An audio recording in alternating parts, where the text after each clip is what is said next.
Hey everyone, here I got about 15 minutes or less before I clock in, but I wanted to come on here real quickly because it seems that a lot of people are talking about the current state of AEW right now, and mostly the fact of whether or not the magic is gone.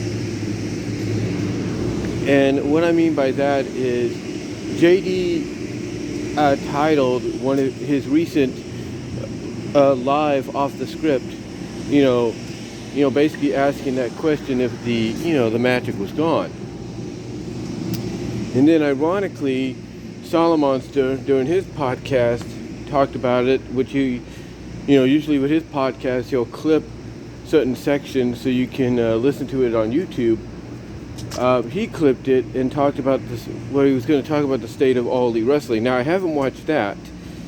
But it's ironic that two guys that are co-commentators on House of Glory and do their own podcast talking about the wrestling business and the news that comes out of it have similar tones to their titles. And then, of course, I watched Just Alex. Alex Hicks of Alex's World, of Just Alex Central. And he did a video, too, talking about AEW's current status. And one of the things he pinpointed was the fact that ticket sales have been dropping. And they've been dropping and dropping.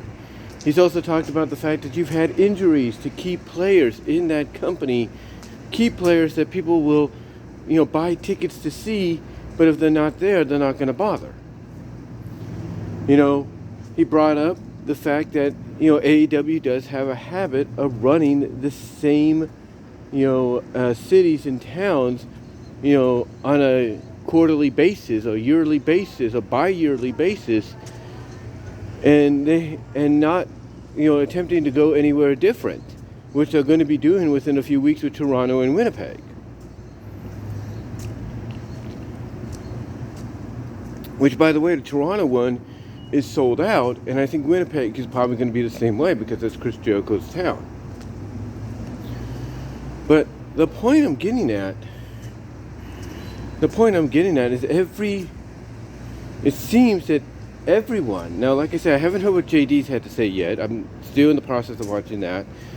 I haven't heard what Solomon has said yet, but like I said, going off of what Alex has said, and I think some of the beginning things of what Solomon has said, because I did listen to a tiny bit, but not much.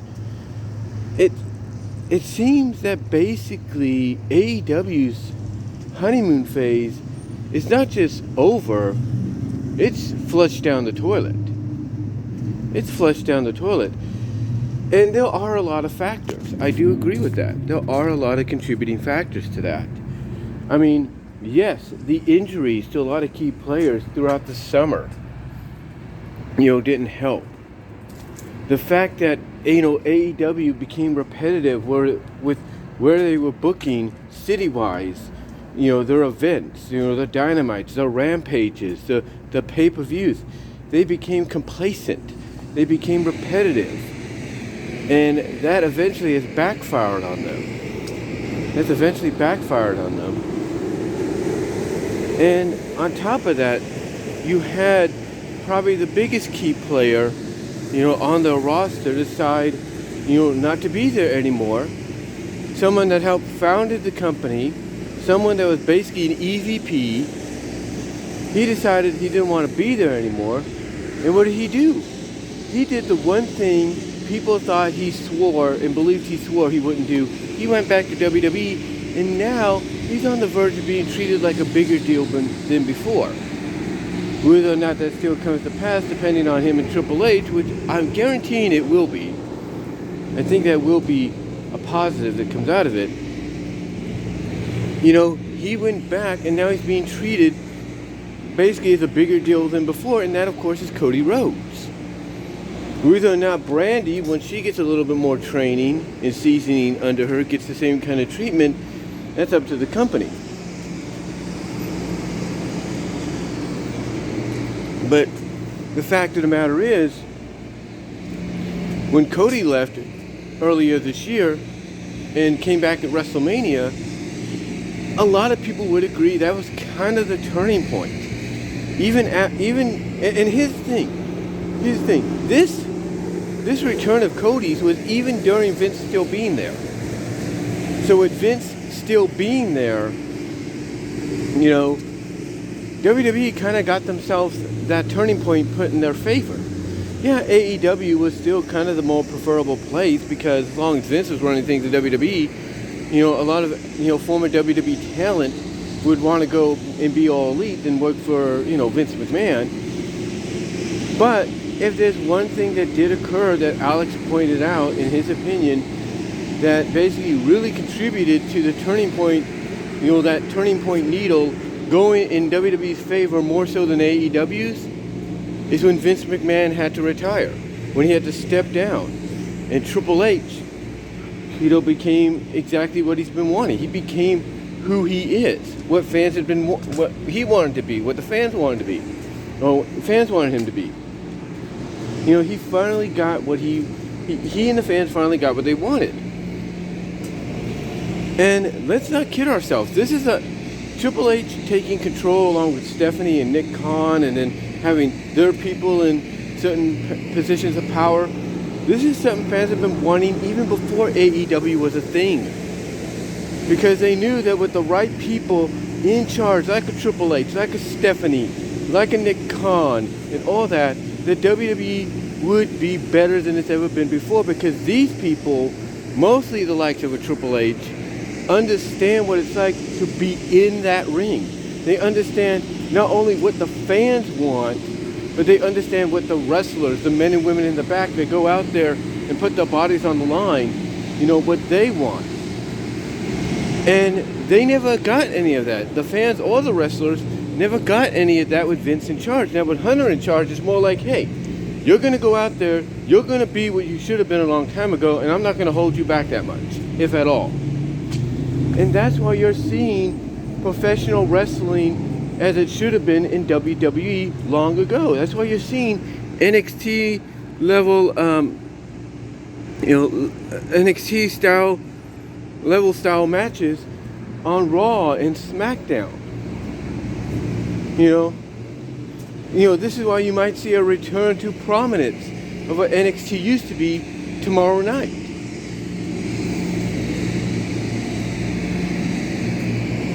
The point that I'm getting at is, you know, people have been waiting for Triple H to take over for quite some time. As I check my timer, for quite some time, and now that he is running things, overseeing everything creative-wise, you know, basically that potential WWE had, you know, in their grasp is now being, you know, showcased to the world. And that's the one thing Tony Khan did not want.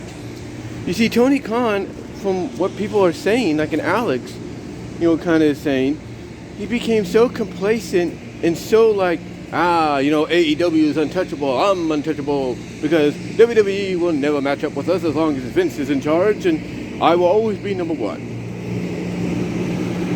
And he had that thought process because of the fact that, one, he did beat Triple H on Wednesday nights before NXT went to Tuesdays, but that's because AEW was the cool new toy in town, and people wanted to see it. They wanted to support it, you know, more so than NXT, because they knew what they were going to get from NXT. They were going to get good shows, but they also wanted to see what AEW had to offer.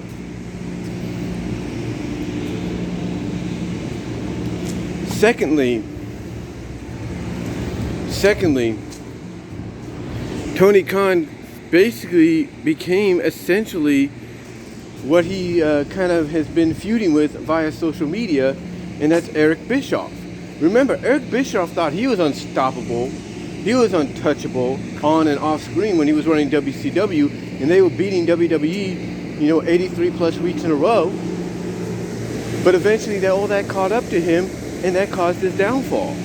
And that's kind of where Tony Khan ended up being.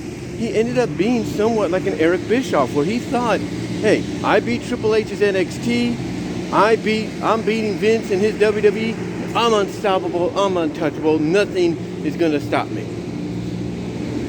But yet here we are, where basically what he probably didn't want, most definitely didn't want, I should say, has occurred, and that's Vince McMahon retired, and the man he beat on Wednesday nights, head to head with AEW versus NXT, as I check my time here, is now running the whole shebang of the main roster.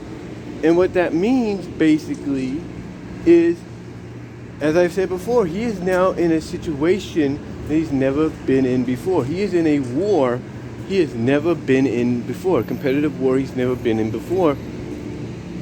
And he's basically got to shape up, or AEW is going to ship out. And this is why you're seeing a lackluster of a lot of things.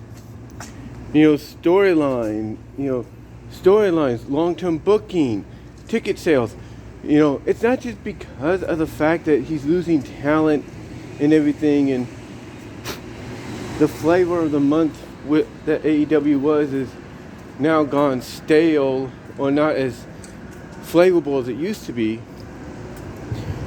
It's because of the fact that he became too complacent. He became the Eric Bischoff of AEW, and that's hurting AEW now, because he got so used to doing certain things a certain way because he thought nothing could stop him. He thought no one could step up and stop him in his run of dominance over WWE. But yet now, here we are in a situation to where the moment fans have been waiting for has arrived, and now Tony Khan's got to be like, okay, how do I deal with this? How do I, battle back from this? And then on top of that, you got what happened at the media scrum. It does not look good for Tony Khan. This is basically the period where he has to either grow up or he has to give up. And right now, things are looking like he may have to give up. When that would be, we don't know. Because everybody's agreed, AEW is a great place to have for wrestling. A great major alternative. But if things keep going the way they are, that may not last long. But let me know what your guys' thoughts are. Comment below, live chat during the premiere. I gotta get into work, guys. But let me know what your thoughts are right now on the current state of All Elite Wrestling.